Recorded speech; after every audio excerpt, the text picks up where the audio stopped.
And now to introduce our speaker. I first met Dr. Lewis after her presentation to the Colorado Springs Rotary Club. Later last year, she was the speaker at my club, the North Colorado Springs Rotary Club.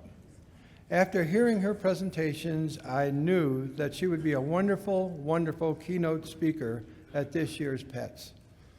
In talking with Regina, I learned that she has worked with executives, groups, and organizations in many countries, including Saudi Arabia, Lebanon, Hong Kong, China, not recently though, right? Ethiopia, Vietnam, Brazil, and of course, the United States. Regina's expertise in diversity and inclusion and cultural competence are two of the subjects I have heard her present. Regina holds a doctorate in educational leadership, research, and policy, a Master's of Arts in Communication, Bachelor of Arts in Communication, and a Bachelor of Arts in Psychology, all earned at the University of Colorado in Colorado Springs. Regina's work in the area of diversity and inclusion has become an award-winning program. Additionally, her publications can be found in books, reference journals, and educational textbooks. Dr. Lewis is currently the department chair and a professor of communication at Pikes Peak Community College and an executive coach for the Center on Creative Leadership. Dr. Lewis is a veteran who served during wartime in the United States Air Force. I ask, hoorah! Yeah. I ask all to please give a very, very warm Rotary welcome to Dr. Regina Lewis. Thank you. Wow, what a great introduction. So, before I really get started, there's something very important that I need to say to all of you, and that is that I start thinking about diversity training and cultural inclusivity, and I have a problem with it. And my problem with it is just merely that if any of you have ever gone through any type of diversity training, it seems like, one, when we leave, then it becomes the Band-Aid of change. As soon as the Band-Aid is taken off, it's gone. We don't know how to apply it. That's number one. Number two, it seems very exhausting because when we leave or while we're there, it seems to be a lot of finger pointing and blaming and shaming and counting and victimization and marginalization, and it's just not working. There needs to be a change. The change is today. And I want to make it very, very clear that as I look through this room, I don't see a lot of shades. It feels like a few chips in the cookie. I'm just saying. However, even though that's the case, I was a Rotarian. And there was never a time that I walked in that I didn't feel welcome. There was never a time that I was not supported. There was never a time that individuals did not reach out to me and say, "How can I help you?" This was important to me. I never walked in and felt like I was the oddball. I was a part of. I'm standing here today in the position that I am in, and a great part of that was the Rotarians that was around me. I got to rub shoulders and have conversations with people that seemed to be far out of my reach. And when I was asked to present on this, I realized that we have a deeper message to deliver, a message that all of us are a part of. I want to have a discussion about unconscious bias, or better said, unintentional bias, that we're going to have a conversation about today. I think it's really important. So as Chip had introduced me, there's a couple more things that I'd like to add to that resume of information. I am now the Special Assistant to the President for Academic Excellence and Inclusion because at our college there seems to be this dust being kicked up in terms of diversity, equity, and inclusion. And people have questions, people have concerns, and they need a place and a space to have that conversation. Because usually when you're talking about inclusivity, everybody's included until you disagree. There needs to be a respected space. So I tell them to come join me for a cup of tea, and we have a great conversation. In addition to that, just yesterday I got a notice that I'm now instructor for Purdue University. So these are really exciting times. So I want to take you back to a time when I was in the war. So here I was in Desert Storm, and I'm running with some buddies.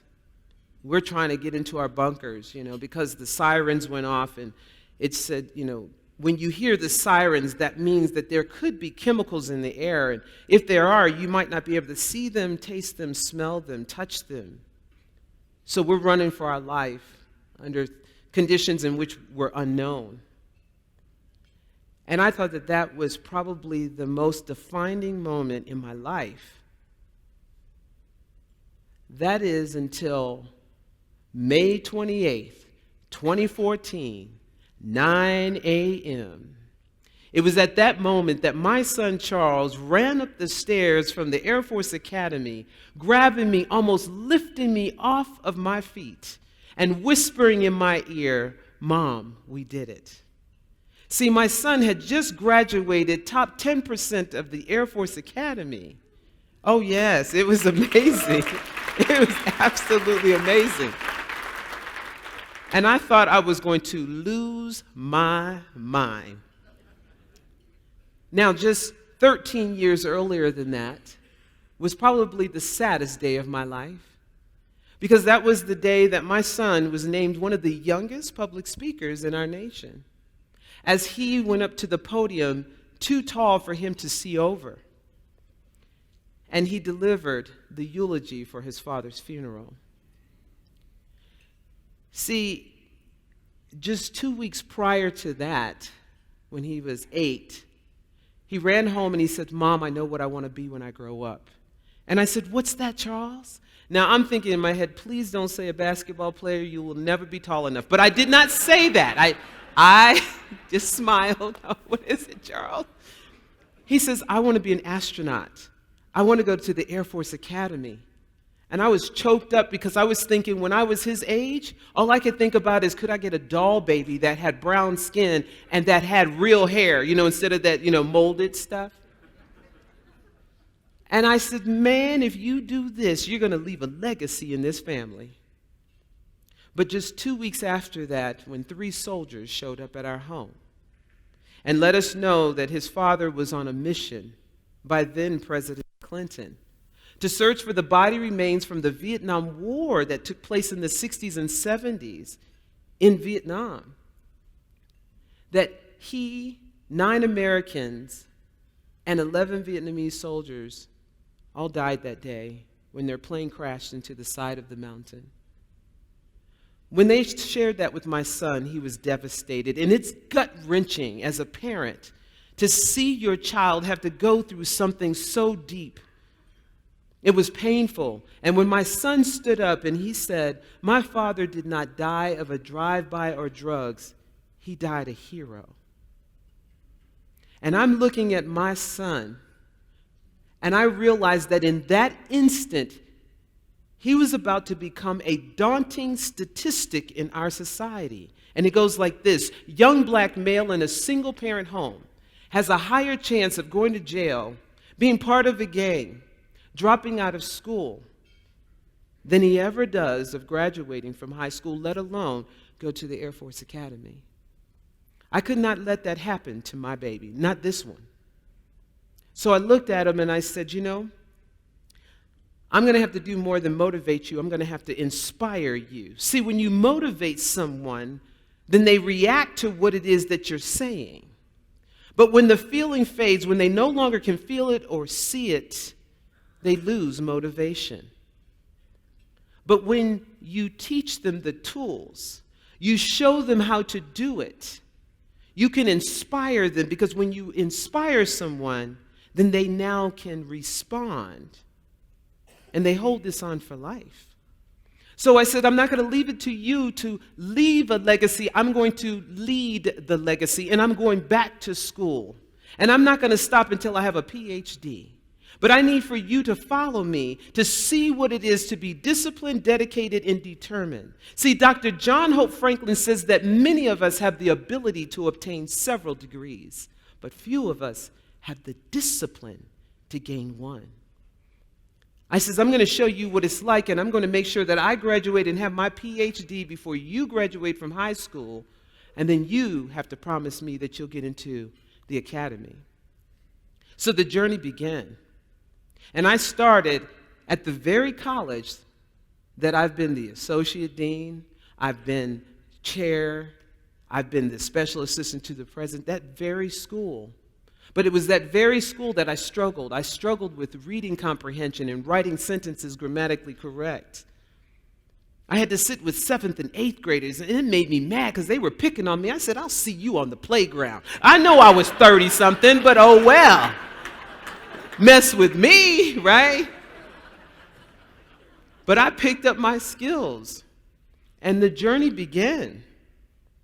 And it was Rotarians such as Bart Givens who believed in me. And he says, Regina, I know you're not here to get a hand out. You're looking for a hand up. And Wayne Bland, who said, come on with me. I'm going to take you to the Rotary Club. And I didn't know what that, I thought we was going to be cranking something. I didn't know what was happening. But I did. And before I knew it, 6 days before my son was graduating from high school, he got to see what less than 1% of children in his position ever get to see, and that was his mother getting her PhD. Thank you. Now, when I got this PhD, I was sitting there ready for them to call my name. I was proud. And all of a sudden, I hear them say, Dr. Regina, Anita, Lewis. And I was like, oh, the party's about to begin. I start going up the stage, and I look over, and in the crowd was this big yellow sign that said Dr. Lewis, and holding it was my son and the people from the grocery store and the hairdresser, and, just everybody. And I cried. I cried up the stage, across the stage, back down the stage. The cameraman was like, can I take your picture? I was like, no. I cried so ugly that day. Don't ever cry ugly. I was like, you know what? If you don't learn anything else today, learn how to cry cute. Oh, I learned that very well. I have no proof the day ever happened, right? So then finally, 6 days later, it's my son's turn, and he's getting dressed, and at the school he was going to, and it was interesting because he was going to a private school that was paid for through the Oprah Winfrey Show. It was crazy. And here he was. He says, Mom, can I talk to you for a minute? I said, sure, son. He says, you know that big yellow robe you wore to my graduation? I said, yes. He said, don't wear it to my graduation. I says, and why not? He said, because you look like a big bumblebee. I said, that's exactly what I was trying to do. I said, because a bumblebee never flies in a straight line, but it always hits its target. I says, and according to the law, a bumblebee should not be able to fly because its wings are paper thin, too thin to carry its heavy body, but it does it anyway. I was looking all smart, and he said, very good, but don't wear that yellow robe. Fine. So I wore a beautiful celery green suit with some eggplant shoes. I just had to do me. We go up to the school the entire time. My mother's nudging me. My sister, don't act a fool. Don't embarrass. I said, do I look like the type that... Don't answer that. So we get up to the school, and I'm watching the kids go by to get their diploma. And it seemed like their parents were clapping with 3 fingers. Good job, Johnny. Nice job, Sarah. I was like, you wait till Charles get up in this house. I can't wait. Suddenly, it was Charles's turn. Now, his principal knew how I was. I was never the helicopter mom. No. I was the Velcro mom. I was right up in it. So he had a good time. He had to lean in. He says, Charles Edward Lewis III. And I said, oh, that's my baby. People are looking like, oh, she's so disgusting. I was like, yes, I am. He walks by me, gives me a little salute. And they said, Charles has been accepted to the Air Force Academy, West Point, Purdue, Embry-Riddle. I mean, they kept naming non-prestigious colleges. I said, now that's my baby. Now, the ritual is that you take a rose and you bring it to your parent. Well, my son managed to get 2. I said, that's my boy. Go ahead. And he starts walking towards me, and then he turns around. I'm like, where's he going with my roses? And he turns around, and he tosses them behind him. So I asked him later, why did you do that? He says, Mom, who could I have given him to? And I'm like, he says, we stand on the shoulders of others. We stand on the shoulders of others. My son was selected, and they paid for him to get his MBA at Duke University. He graduated in May, and now he's an instructor at the Air Force Academy. But it's the rippling effect that when you look and you say service above self, these things happen. And then it circles back around to this. Now, why did I share this story? Yes, to get to know me more.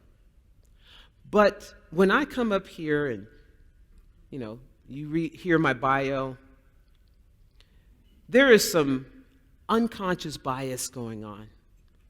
There are assumptions that we make that we don't even realize until the story is told, and it's like, wow, I didn't peg her to be like that, or I didn't think about that. These are the things that happens all the time. I'm not here to talk about different cultural identified groups. I'm not. I'm not here to talk about what we're doing wrong. I'm not here to even separate to say, okay, white people, you're doing it wrong. I'm not. I'm here to say that we all have a responsibility, that we all have unconscious bias or unintentional bias. Even good people have that. And sometimes that can have a negative impact on other people. And what can we do about it?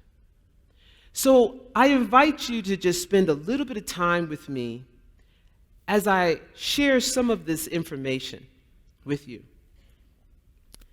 So my definition of unconscious bias, because what I'd like to do is make sure that we have a working definition that we all can understand it the same. And the reason being is because sometimes people use terms that they mean one thing, but it's interpreted another way. And it can create serious issues. If you've ever been called a racist, you know that that can be a very serious accusation. And the person who's calling you that may not mean it the way in which you're getting in trouble by it. So we have to have shared meaning. So our shared definition of unconscious bias is referred to as an inclination or a choice that we are unaware of and which happens outside of our control. It says further that it's basis that happens automatically and is triggered by our brain making quick judgments and assessments of people and situations. Biases are influenced by our background, cultural environment, and personal experiences. The only thing that blows my mind about this is it's like, well, if it's unconscious, how in the world am I supposed to be responsible for it? It's almost like saying if I passed out right now and I was knocked unconscious and I hit the ground and I hit to the left instead of the right, I'm getting blamed for it. It's crazy. But here's the unfortunate part. It happens. And when it happens, it can really hurt and damage other people. So what do I mean by that? I want you to look at this little diagram here. And I want you to think about a carousel going around, and you know the horses that go up and down. So the green line is like the horses going up and down. These are your biases moving up and down between conscious and unconscious, which we're not even aware of. We don't even know, like sometimes we don't know that we're in an unconscious state of bias. But it's always moving up and down every time that the culture is spinning around. So our culture is ever changing, ever moving. If you shift your eyes even a millimeter, then culture changes. Your perspective changes. You see people differently around you. And then all of a sudden your biases start to change. And now some might say, that's just such a harsh word, bias. Is there ever a positive bias? Yeah, you can be biased towards something, but then there's always the opposite side of that people can be affected by it. And we just don't realize that it's happening. But just know that culture is ever changing. In this room, culture is changing. Every one of us are different.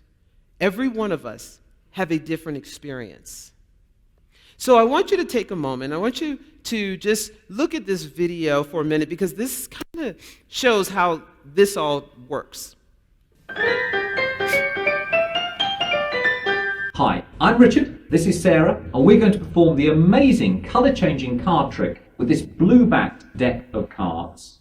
Now the idea is very simple. I'm just going to spread the cards in front of Sarah and ask her to push any card towards the camera. Right, okay, let's see. I'm going to go for this card here. Okay.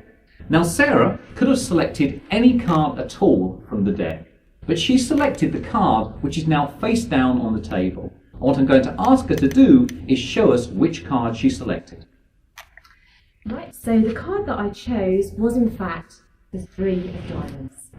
The 3 of diamonds, okay, excellent choice. That card goes back into the deck.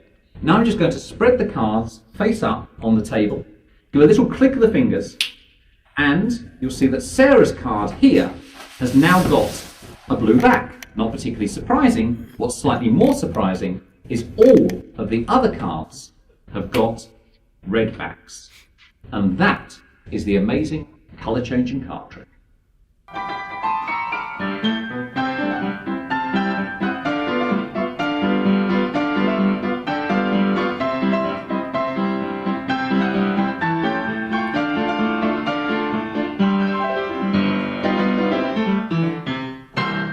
Hi, I'm Richard, this is Sarah, and we're going to perform the amazing colour-changing card trick with this blue-backed deck of cards. Now the idea is very simple. I'm just going to spread the cards in front of Sarah and ask her to push any card towards the camera. Right, okay, let's see. I'm going to go for this card here. Okay. Now Sarah could have selected any card at all from the deck, but she selected the card which is now face down on the table. And what I'm going to ask her to do is show us which card she selected. Right, so the card that I chose was in fact the 3 of diamonds. The 3 of diamonds, okay, excellent choice. That card goes back into the deck. Now I'm just going to spread the cards face up on the table, do a little click of the fingers, and you'll see that Sarah's card here has now got a blue back. Not particularly surprising. What's slightly more surprising is all of the other cards have got red backs. And that is the amazing colour-changing card trick. Woo! So how many did you notice? When I saw it, I was like, I don't get it, right? Because I just didn't see anything, right? But this is what happens all the time.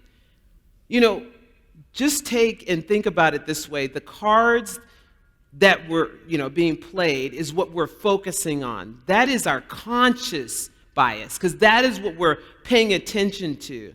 But unconsciously, there's a lot of stuff that's going on around us that we don't even realize, but it is taking place.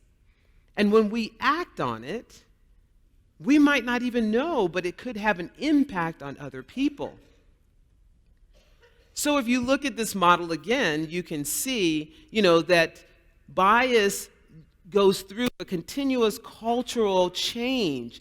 It is moving constantly as our biases are going up and down between conscious and unconscious.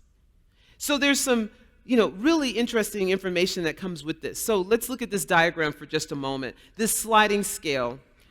Hang with me because it seems complex, but it's not, right? So the person that's in the middle is the person that's actually being impacted by your unconscious bias. Impacted by your unconscious bias. And I'll give you some examples in just a moment.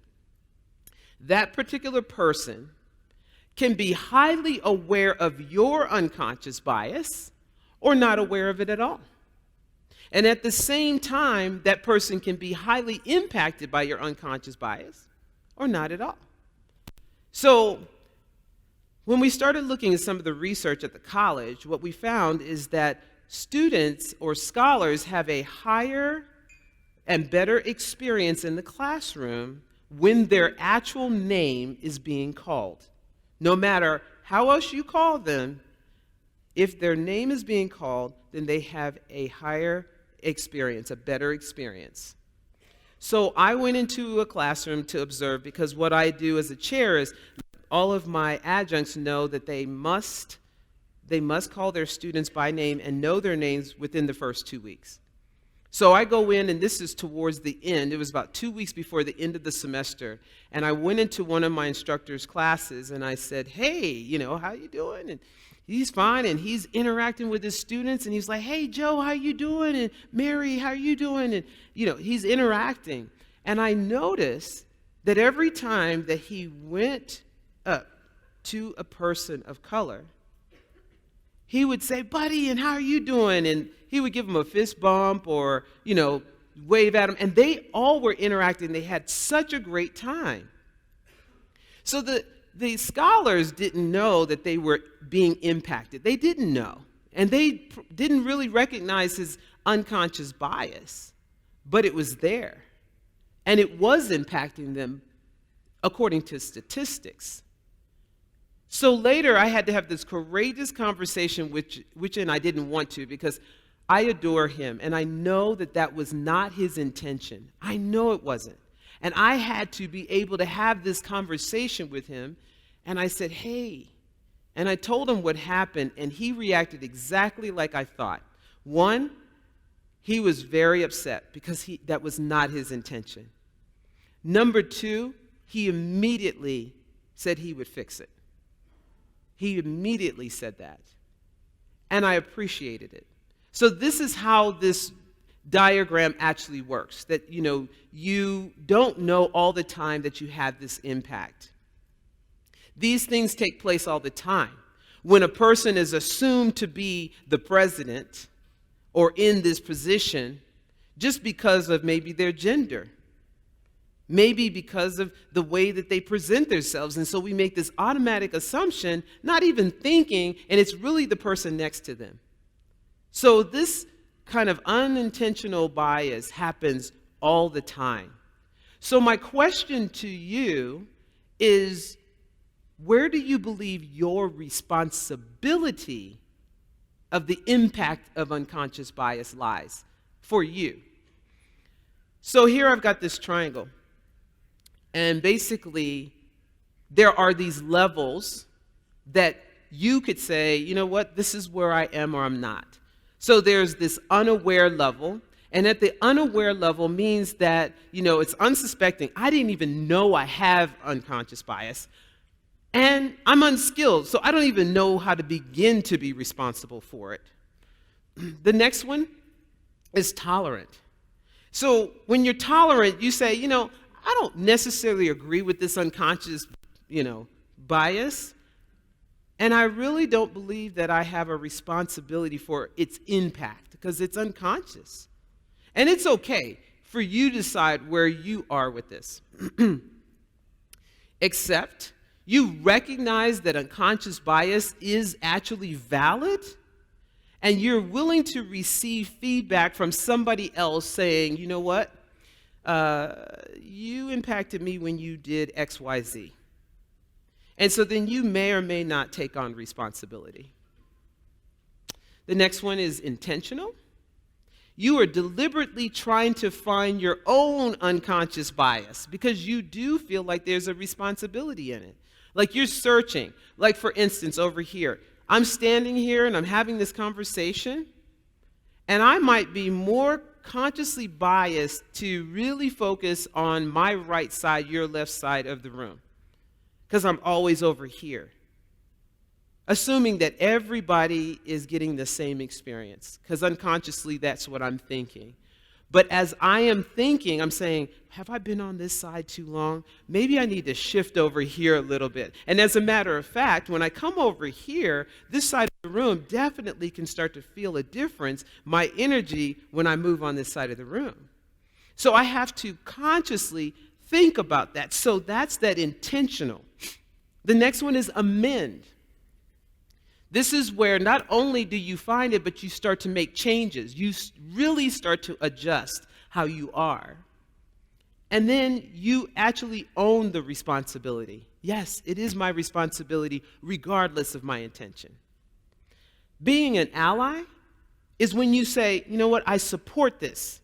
I support people who actually say, you know, I've been impacted by unintentional bias. And I support them, give advice, I share, and I take on the responsibility. And then lastly is being an activist. When you're an activist, that's when you bring political and social change, and you take on that responsibility. And believe me, it's not comfortable. Let me tell you about that. When you become an activist, an ally is like that egg that we had this morning. Because the chicken, all it had to do was give up an egg, right? But an activist is somebody who is the bacon on the plate. You got to kind of give up some of you. And it's not always comfortable. I know, it's poor pig. Sorry, but the pig was an activist. You know, I want to feed the world. You did. So that's what happens. So for yourself, think about where you are, because we're going to visit this slide again, and I apologize, there's so many words on there, but I really wanted you to be able to understand each one of these places. And I shouldn't say that they're levels, they're just places and spaces that we are. And it's okay wherever you are, because later we're going to talk about how do you grow through that level? How do you get to the next level or the next space, if you so choose to? So, here is a picture of a typical picture if you would see it in New York, walking down the street, and look at all of the stuff coming at you all at once. I mean, this is crazy. And if you paid attention to all of it, you would lose your mind. So research actually says that we receive about 11 million pieces of information every moment. 11 million. But out of that 11 million, how much can we actually process every moment? What do you think? I mean, it's more than 2. It is more than 2, but here it is, 40 at any moment. This is a good thing and a bad thing. The good part of it is that good thing we have this unconscious bias where we can just naturally move or whatever without even thinking about it. I mean, think about cavemen when they went out hunting. If they didn't have the unconscious bias and they heard the rustling in the leaves, they probably would go towards it. Oh, let me go see what's over here. Yeah, no, see, he would be gone or she would be gone, right? Because they don't have that unconscious bias. That unconscious bias sometimes can save us. That unconscious bias can keep us sane. Without it, we would pay attention to the tag in the back of our shirt. the rims of our glasses, the tops of our shoes, the humming sound in the room, people chatting and talking. But because we're able to bias and move, we can focus on specific areas. So that's how it works. So that's where that 99.99996% comes in. That's how much of it is unconscious. So we're never going to get to a place where we can say, I don't have any more unconscious bias. That's just not going to happen. And it's okay. But know this also. Give yourself grace and give other people grace when their unconscious bias impacts you. Because sometimes we're not aware of it. But when it's brought to your attention, you can't just leave it at, well, that wasn't my intention. You've got to be able to say, wait a minute, that is not what I was intending to happen, but because it has, let's figure out what we can do about it. You know, when I talked about the sea of people in here, and I said, you don't see many brown, right? It's not because I believe that it was your intention, let's not have brown skin in the room. I don't believe that. But there's an impact for all of us. So these are just things that we must consider. So I want to share with you a little story, something in my life. It's a two-part story. The first part is that back in January 1977, I saw the most amazing miniseries of my life. Now, I grew up in Colorado Springs, so this was never told to me. And it was a movie, or not a movie, but a series called Roots. And ever since I saw that, all I wanted to do was go to Africa. I wanted to go to the motherland one day. In the meantime, years later, I'm talking maybe 3-4 years ago, I decided to find out my ancestry. So you know how they have those programs like Ancestry.com. And I found out that I was 27% Nigerian. I was like, what? So last year, it just so happened that I was invited to go to Nigeria and speak. So when they called me, I said, oh, and by the way, I am 27% Nigerian. They were like, oh my gosh, you're Nigerian. You're going to meet the king. I said, I'm going to do the what? You're going to meet the king. So when I get there on a Saturday morning, there's 4 women ready to braid my hair so my head is going in different directions. There's another woman on a sewing machine making all these clothes. She's like, you're going to meet the king. You're going to meet the king. I said, oh my gosh. So when I got ready, I walked up and I get there. And I'm getting ready to meet the king. And they're throwing flowers everywhere. And he comes out and he says, your name is Adejanke Lewis. Regina Adejanke Lewis. And I said, Ada who, what? I was ready to come home and change my nameplate on my office. You have to put Adejanke on there. I get home and I said, okay, let me see what else I am so I can go there too. So I go to type it in and it says, there's been an update. You have a 0 Nigerian. I was like, don't tell the king. So look, if you're recording this, take that part off, right? Could not believe it. But anyway, the other part I really want to tell you, that was just so funny. I just had to tell it. But anyway, my uncle and I decide that we're going to really work on our family history.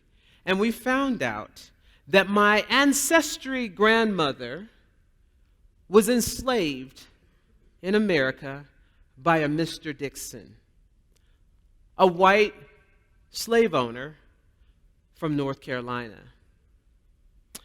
And I also found out where the house was, and it's still standing to this day. So I took my mother and my son, and we went and we walked through the house, and it is in amazing order. And then the slave quarters in the back. I found out that Mr. Dixon impregnated my grandmother. And when I walked past the bedroom, I knew it didn't take place there, but I was furious.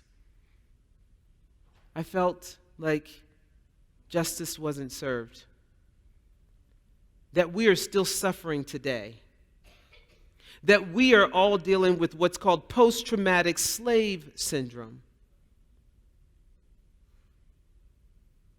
I was very disturbed. When you hear that story, how does it make you feel? How do you think that my ancestry grandfather felt when he was conceived that way? It's not right. So I wanted to do something about it. Now, I told you I was from the military, right? So I had things to do. So I marched on down to the library.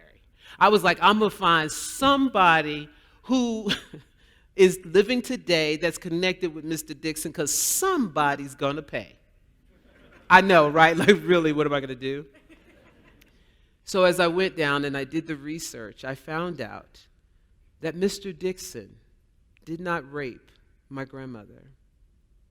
He loved my grandmother. He married my grandmother. He risked his white life because he knew slave lives mattered, and he opened up his home as a school for slaves to read and write, to learn to be soldiers, teachers, and nurses. It is our unconscious bias that made us feel like there was something wrong. We just believed there was something wrong. Even I did. And it worried me for many, many days and nights, because I started thinking unconsciously, when I see a white man, do I have a negative impact on them? You could be my brother, my sister, my uncle. You could be related to me. So I had to check myself.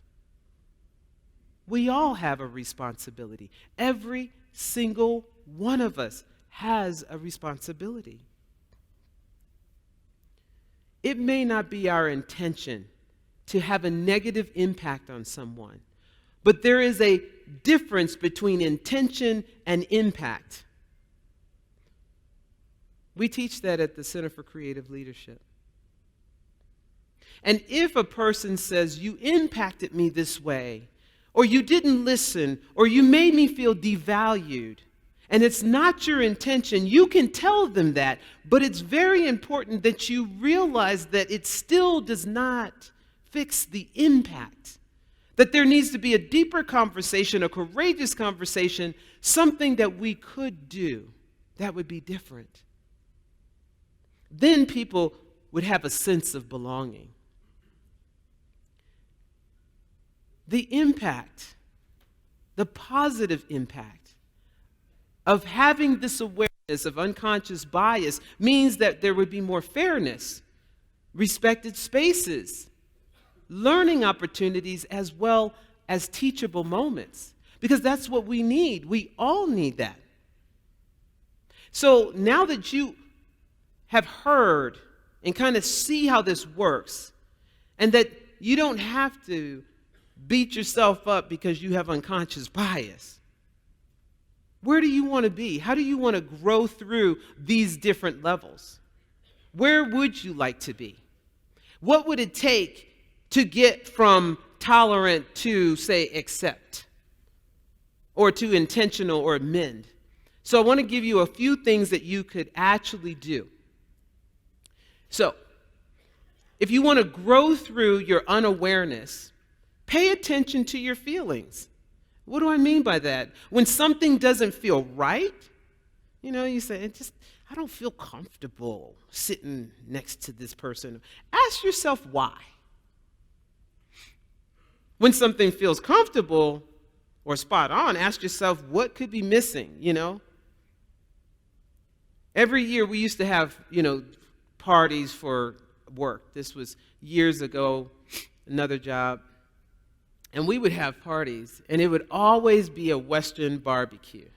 And people couldn't wait. Oh, look, we gonna do this. And they were all happy. And I'd get my cowboy hat and my boots because, yes, I could do it. But what they weren't thinking about is, could we change it up and maybe do something that other people like, different types of music, different type of food, sometime, somewhere? But because it felt so good, like, everybody loves this, that's not true.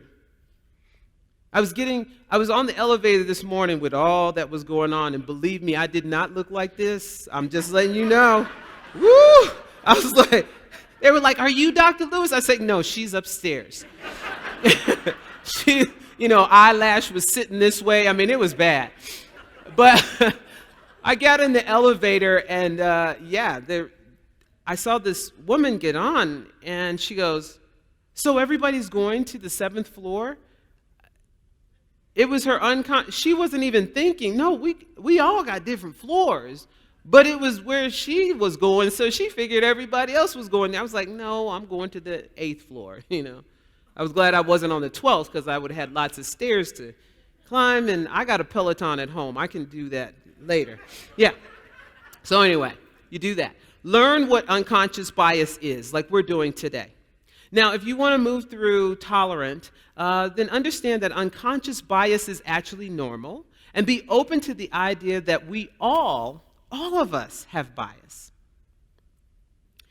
Learn, understand, and increase your awareness of other cultures. So learn about other cultures. Have conversations. Now, if you got a question that you shouldn't be asking, right? Build a relationship first. And then ask. Because, people ask some question, it's like, really? Yeah. Avoid using your intention as the explanation for the impact of your unconscious bias. Except, don't beat yourself up. When it's pointed out to you, don't beat yourself up. And that's hard to do. Because I was doing this very training, and a gentleman came up to me and he said, "You attacked me." And he was going at it. And I know I didn't attack him. And especially I didn't have any intention on it. So I was mad. And he was telling me, and I was trying to keep my face together because I was like, "I just taught you how to do this, so now I got to do it."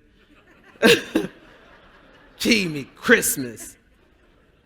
But as we listened and we worked and he saw that I really was listening to him, he kind of eased up on me. And then later he said, "Okay, you just spelled a word wrong on your PowerPoint presentation." It was like, woo! Anyway, review your internal conversations. What are you saying to yourself? Who's your people that you talk to on a weekly basis that's in your cell phone? What do they look like? Maybe you need to diversify that a little bit. Analyze who you trust and are most comfortable with. Consciously think about the effects of unconscious bias. Take SEED Level 2 training. So what I'm doing right now is giving you a brief overview of SEED Level 1. So SEED stands for Cultural Excellence, Ideas, and Discussions. And so there's 3 levels. Level 1 is awareness, level 2 is application, and level 3 is ally activists. Intentional, identify your biases, both positive and negative, and examine their potential impact. Focus more on people than process. Well, this is just the way we do things around here. We'll change it, adjust it. Invite others to help broaden your perspectives and ask for feedback on potential preference patterns. So, if you prefer to be over here, start questioning yourself and start going on the other side. I know I keep being over here, but this thing is kind of weird right here. I'm just saying that was a really good excuse. That was my intention. Let me just walk on over here. Develop a core value system that focuses on equity. Now, there's a difference between equality and equity. Equality means that everybody can be here, that you're offering it for everybody. But equity is that you are assuring that however you need to adjust it, you adjust it so that people have the opportunity to get there. So I know that in the Rotary Club that I belong to, they have had some discussions on how can we bring people in that can't afford to do these dues. Because we still want everybody to have this experience. That's equality. But to get them in the door and to get them here, we might have to adjust. Wayne Bland did that for me. So that's what I mean with the difference. 3 more. Amend. Actively listen to others' feedback about your preferences. Ask yourself what biases played a part in your decision. So when you make a decision, ask, is there some bias here? Broaden your viewpoint when you identify a bias you have and learn more about that idea.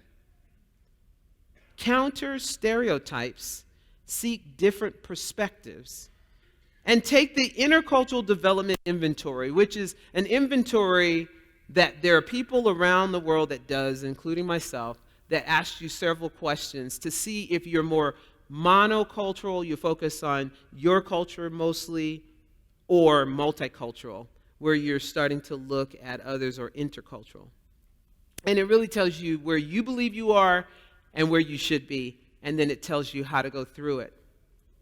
Then seek cultural competency coaching. So I'm an intercultural coach, so that's another option. Be authentic as an ally. Acknowledge the problem and the challenge. Admit you don't have all the answers. It's okay. It is okay. Conduct a thorough assessment of the problem. Educate yourself on the issues and keep your unconscious bias in check. Accept the feeling of discomfort as normal. And then lastly is the activist. Become a certified diversity, equity, and inclusion trainer. Create diversity trainings. Be part of a diversity panel discussion. Engage in constructive conversations and identify possible biases in others.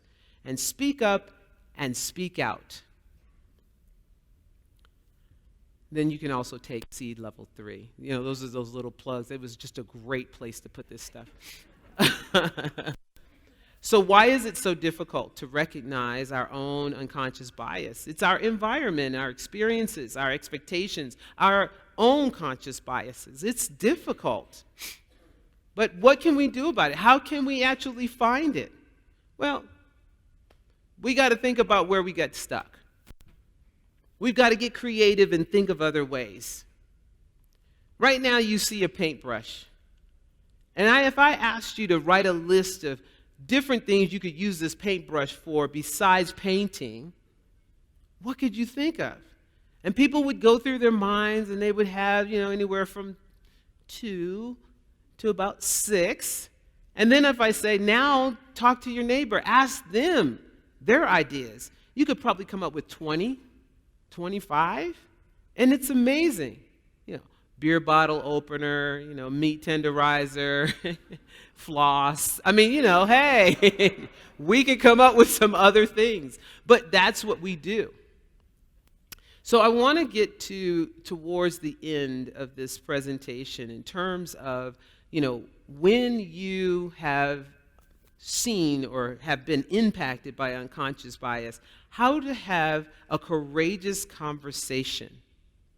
It's hard to fly when something is weighing you down, and that is what courageous conversations is all about. Our working definition of that is a conversation where you speak up and express how you feel about an issue that weighs you down. It's not easy to do, but if we can create that culture, we can make a change and we can make a difference that can really impact others. So why do we need to have the conversation? To increase validity of information, to increase respect and connection, and to increase commitment. Now, there's a couple of lists, and I realize they're on here. So what I'll do is I'll make sure that those lists are provided to you so that you can have them, okay? So it's no problem. The other is that when you are talking, your courageous conversation has to have a balance that we call a 738-55. And we talk about this in psychology, sociology, communication classes. And basically that the message, only 7% of that is really the spoken words. You have to look at the 38% that's the voice and tone, and 55% that's the body language. So if I say, I am really enjoying myself, need I say more? Right. So you got to line those two things up. So here's some helpful prompts. When people are disagreeing and your perspective is different from another person, instead of getting offended, you called me, you said, you did, you could say, help me to understand. What might I be missing? Or what exactly do you mean? Or where do we agree? It's a great meeting space. And these processes, you have to, first of all, start to discuss reasonings that led you to your view and provide examples and illustrations. Those two people typically do, but we really need to focus on this third one. Treat your own views as hypotheses rather than a taken for granted truth. Because just because you Googled it does not make it so. Listen deeply, especially when views differ from your own. Share control of the conversation, share the problems in the problem-solving process, and require accountability for collective decisions. These are things that we can actually do. This is just a quick snapshot of this unconscious bias. But I believe that it's the baseline of all of this diversity work that we're doing. You cannot come in and tell me about another cultural group and expect me to understand or get it if I don't even understand my own biases. So the seed is the foundation. To understand that first, then let's start to move and start to see, how do we build a sense of belonging? A sense of belonging is one where naturally you can feel the energy in the room because there's somebody who is like you. There is somebody who is like me. That we can have conversations, that we can respect one another, that we can feel one another. I don't care what nobody says. I love me some Rotary. Thank you. Thank you. Wow. Thank you. Thank you. Thank you.